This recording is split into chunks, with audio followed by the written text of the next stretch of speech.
ከተቋረጠ ከ9 ዓመታት በኋላ በጅማ ከተማ አስተናጋጅነት እየተካሄደ የሚገኘው የመላው ኢትዮጵያ ጨዋታ ዛሬ በሁለተኛ ቀን መርሃ ግብር ሲቀጥል በወንዶች እግር ኳስ ትግራይ ክልል ሶማሌ ክልልን 2-0፣ ማዕከላዊ ኢትዮጵያ ክልል ደቡብ ምዕራብ ክልልን 1-0 አሸንፈዋል። 7 ክልሎች ተሳታፊ በሆኑበት በኢንተርናሽናል ቴኳንዶ ውድድር ከፍተኛ ፉክክር ያለው ግለት ሲደረግ ውሏል። በጀረንት ትምህርት ቤት እየተካሄደ ባለው ፍልሚያው አማራና ኦሮሚያ የአንገት ለአንገት ትንቅንቅ በማድረግ ከሌሎች ክልሎች ነጥረው ጎልተው ወጥተዋል። 6 ክልሎች አማራ፣ ኦሮሚያ፣ አፋር፣ ጋምቤላ፣ ማዕከላዊ ኢትዮጵያና አዲስ አበባን ባገናኘው ከ18 ዓመት በላይ ወንዶች በ60 ኪሎ ግራም ከአንደኛ እስከ አራተኛ ዳን ፍልሚያ ማዕከላዊ ኢትዮጵያና አማራ ክልል ለፍጻሜ ደርሰዋል። የኦሮሚያ ክልል የነሐስ ሜዳሊያውን አሸንፏል። ኦሮሚያ አማራን በማሸነፍ ለፍጻሜው አልፎ የነበረ ቢሆንም አማራ ክልል ክስ በማስገባቱ የጨዋታው ቪዲዮ በይግባኝ ሰሚ ዳኞች ከታየ በኋላ ውጤቱ ለአማራ ተቀልብሷል።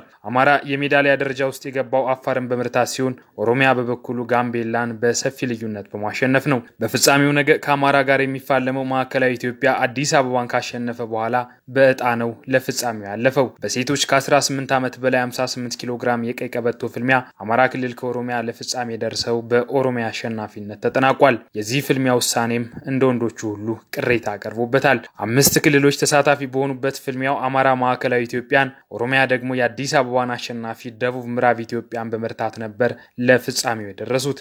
4 ክልሎች በተሳተፉበት በሴቶች ከ17 እስከ 18 ዓመት የቀይ ቀበቶ ፓተርን ውድድር ኦሮሚያ፣ አዲስ አበባና ማዕከላዊ ኢትዮጵያ ከ1 እስከ 3 ያለውን ደረጃ ይዘው አጠናቀዋል። አዲስ አበባ ደቡብ ምዕራብን፣ ኦሮሚያ ማዕከላዊ ኢትዮጵያን በመጣል ነበር ለፍጻሜው የበቁት። ዳኞች ከአንዴም 2-3 ጊዜ የወርቅ ሜዳሊያ አሸናፊውን ለመለየት ከተሳናቸው በኋላ በመጨረሻም ኦሮሚያ በይግባኝ አሸንፏል። ተወዳዳሪዎች፣ አሰልጣኞችና የቡድን መሪዎች በውድድሩ ዙሪያ የተሰማቸውን ስሜት ለኤንቢሲ ኢትዮጵያ አካፍለዋል።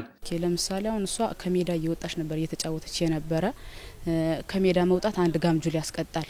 ከሜዳ ስንት ዙር ወጣች። ሁለተኛ ደግሞ ሾ ነበር ስትሰራ የነበረ። ጎልደን ታች የሚባለው ነገር አላደረገችም። የኛ ልጆች በደንብ እየሰሩ ነው ያሉት።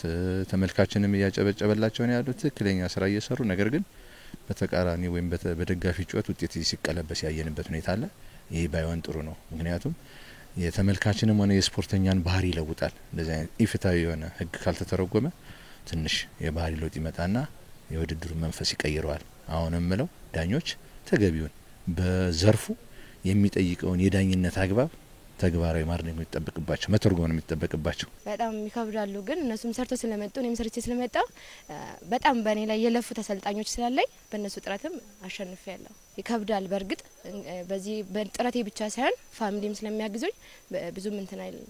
ያው ተጋጣሚዎች ሁሉም እንደማንኛውም ክልል እኛ ኦሮሚያን ወክለን እንደመጣ ነው ሌሎችም ክልል ተዘጋጅተው ነው የመጡት። በርግጥ ግን የኛ ክልል ደግሞ የበለጠ ተዘጋጅቷል ብለን ተስፋ እናደርጋለን። ለዛም ነው ከ3 ውድድር አንደኛው ለወርቅ እየተጠባበቀ ነው። 2 ወርቅ ለክልላችን አምጥተናል።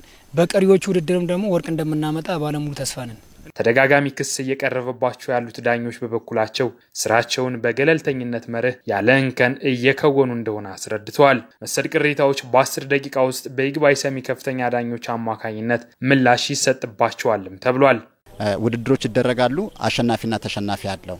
ስለዚህ አሸናፊና ተሸናፊ ሲኖር አሸናፊው ሲያሸንፍ ተሸናፊው ነጥቡን ላያቀው ይችላል። ዳኞች ደግሞ ትክክለኛውን ነጥብ እየቆጠሩ ነው የሚሄዱት። ትክክለኛውን ውጤት ይሰጣሉ። ከነሱ አልፎ ደግሞ ጁሪ ዳኞች አሉ። ጁሪ ማለት ገለልተኛ ዳኞች አሉ ማለት ነው።